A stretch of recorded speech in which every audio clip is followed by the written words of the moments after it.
I have come here to chew bubblegum and kick ass. And I'm all out of bubblegum.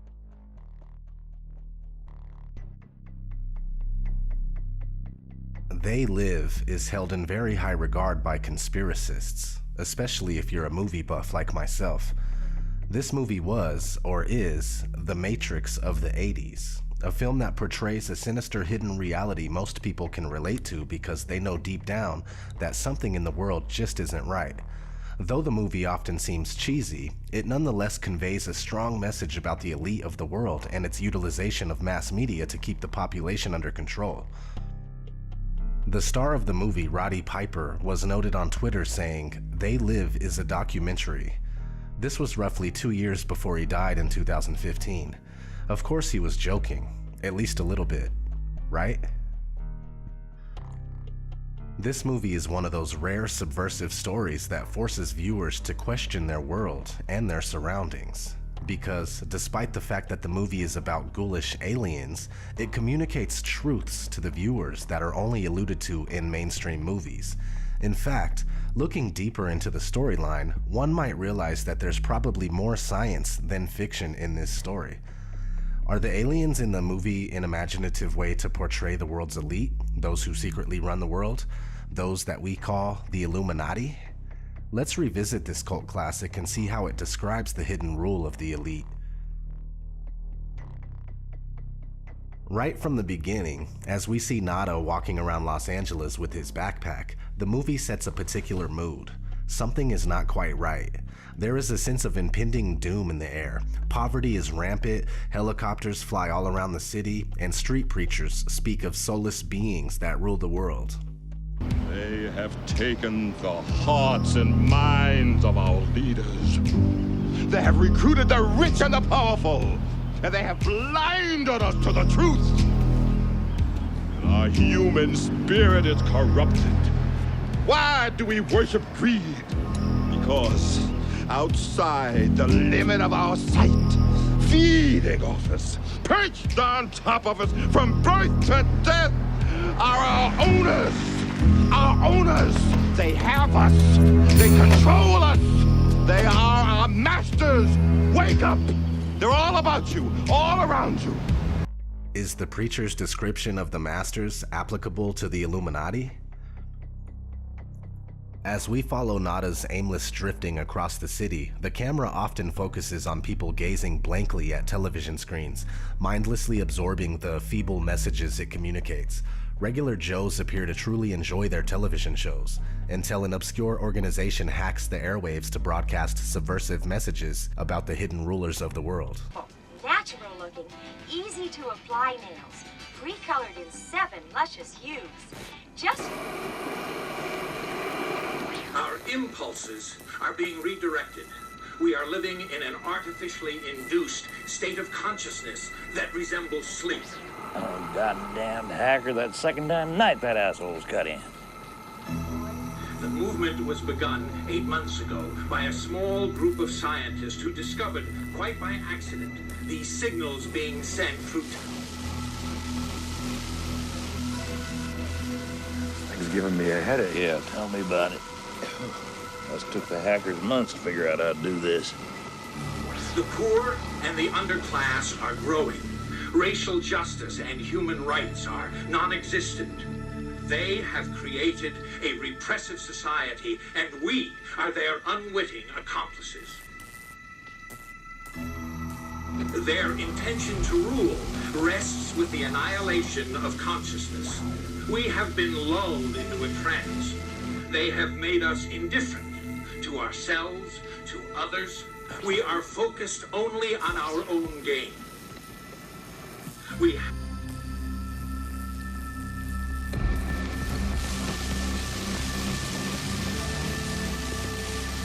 Please understand, they are safe as long as they are not discovered. That is their primary method of survival. Keep us asleep, keep us selfish, keep us sedated.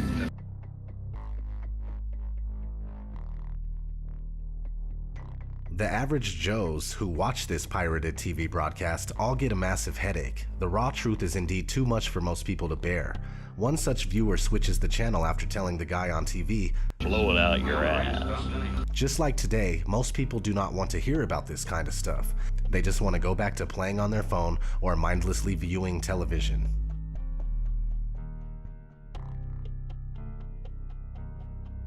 Nada realizes that the street preacher and the man on television are connected through a local church. When he sneaks into the church, he discovers that it's actually the headquarters of an underground organization. On a wall inside the church is written, "They live, we sleep," a phrase that describes the fundamental difference between the elite and the masses. Those in power know the truth about the world and possess the means and power to truly live. The rest of the population is sedated, dumbed down, and manipulated into a zombie-like state in order for it to be easily manageable.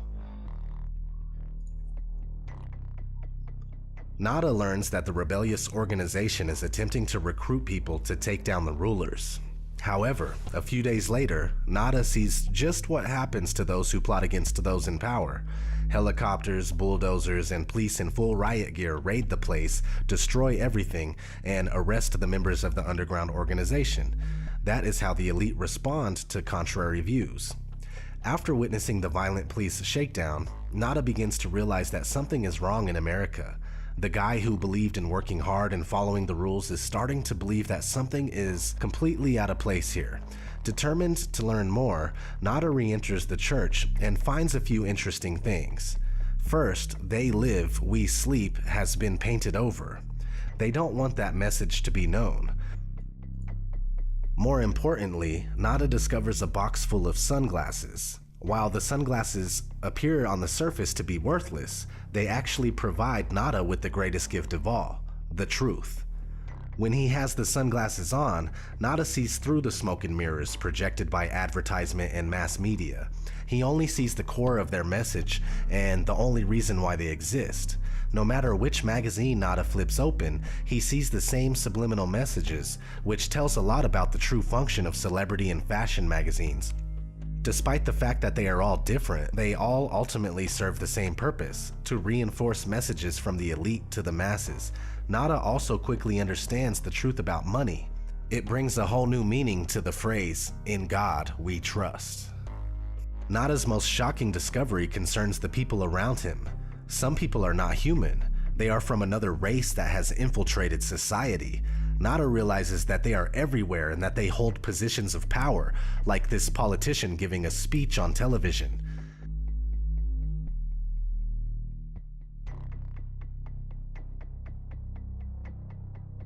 When the aliens realize that Nada can see through their disguise, they immediately alert the authorities, saying, "I've got one that can see." Being able to see is obviously frowned upon by the aliens. They do not like to be exposed. Nada quickly becomes a social outcast and aliens start closing in on him. I don't like this one bit. Nada and everyone in the city are constantly monitored by flying surveillance cameras that are oddly similar to the new unmanned drones that are currently appearing around the world. Flying surveillance cameras were considered science fiction in 1988. They are now a reality. The concept of truth-seeing sunglasses is an interesting way to illustrate the importance of knowledge in one's worldview. Two people can be looking at the exact same thing, yet perceive two very different realities depending on the level of information and awareness possessed by each person. Nada's sunglasses can therefore represent one's knowledge of the truth, which allows a clear perception of reality. Upon learning the appalling truth about the world, Nada feels the need to share this vital information with his friend, Frank. Nada, however, quickly realizes that some people do not want to hear about the truth. In fact, many actually get angry and offended at the simple mention of something that alludes to it. When Nada asks Frank to put the sunglasses on so he can see what he sees, Frank firmly refuses and calls him a crazy mother. Nada replies with another classic line. Either put on these glasses or start eating that trash can. Followed by one of the longest one-on-one fight scenes I have ever seen in my life. A scene that is dragged out for so long that it becomes utterly absurd and even comical. While the scene maybe appears ridiculous, it says something about the difficulty of making regular average people wake up from their blissful ignorance. Frank finally sees the truth. All it took was Nada to beat the crap out of him, sticking the sunglasses on his face against his will and forcing him to look around. Yes, convincing other people of the truth can be a hard task. The two bros are then invited to a secret meeting of the underground organization that is attempting to rid the Earth of aliens. During the meeting, Nada and Frank are given truth-seeing contact lenses. The sunglasses gave truth-seers a nasty headache, especially when they are taken off. When first exposed to the truth, adapting to the new reality can indeed be difficult and even painful. However, after a while, it becomes a seamless part of a person, a little like wearing contact lenses. Nada and Frank also learn that humans are being recruited by the aliens in exchange for wealth and power. As the leader of the underground organization says, most of us just sell out right away. it is rather easy to make a correlation between the movie and the actual politicians and celebrities we've seen in the past who readily sell their soul to the Illuminati in exchange for wealth, power, and celebrity status. However, the meeting doesn't last long as the police barge in and start shooting everyone in there. They are designated as a terrorist organization by the elite. Nada and Frank manage to escape and accidentally find themselves behind enemy lines in the aliens' underground base. While exploring the alien base, Nada and Frank stumble upon a party thrown by the aliens for human collaborators to thank them for their partnership. Although humans will never be considered equals to the aliens, those who sell out to them get monetary benefits, much like those who are not part of today's elite who nevertheless sell out to push the elite's New World Order agenda. Our projections show that by the year 2025, not only America, but the entire planet will be under the protection and the dominion of this power alliance. The gains have been substantial, both for ourselves and for you, the human power elite. Frank and Nada then discover the source of the aliens' brainwashing signals, a television studio. The aliens use the network to broadcast hypnotic and subliminal signals to humans, blinding them from the truth about their rulers and the world. This is hardly science fiction. The message that is communicated here is that mass media is the elite's favorite tool to indoctrinate the masses and keep them in servitude. Nada realizes that the only way to save humanity from the grips of the aliens is to go to the roof of the TV station's building to take down the emitter of the subliminal messages, disguised as a satellite dish. Indeed, without an elite-controlled mass media, indoctrinating the masses will be a lot more difficult. So Nada and Frank start shooting their way towards the roof. Not an easy task. Nada met Holly Thompson, a Cable 54 network executive, at the beginning of his wild rampage. While this lady appeared to be nice at first, she tried to mislead, deceive, and even kill Nada during his quest. She ends up shooting his pal Frank in the head. She's the equivalent of a disinformation agent trying to stop any resistance to the established system. While Nada appears to be somewhat enamored with her, she always somehow brings trouble. During the terrorist organization meeting, Holly infiltrated the group posing as a sympathizer and claiming that Cable 54 was clean and not the source of the alien signal, which was false and misleading. Today, disinformation is widely used by the elite to confuse and mislead those who attempt to discover the truth about the world. While Nada rushes towards the roof of the network's building, Holly appears again, claiming that she wants to help him. However, she is simply trying to kill him before the mission is accomplished. She is therefore another human that sold out to the aliens, being used to disrupt non-corrupted humans attempting to liberate themselves and others. Nada manages to take down the alien transmitter and saves humanity, but he ends up being shot dead by a policeman in the process. Nada therefore becomes a quintessential hero, sacrificing his life for the greater good of humanity. Even though it cost his life, Nada visibly does not regret exposing the aliens to the world. With his last ounce of strength, Nada gives the aliens a unique parting gift.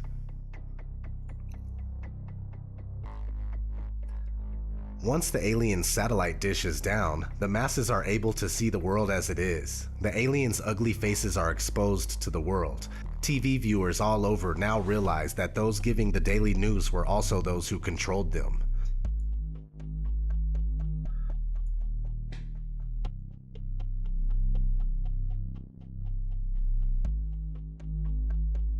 As the years have gone by, this movie's message has become increasingly relevant and freakishly realistic.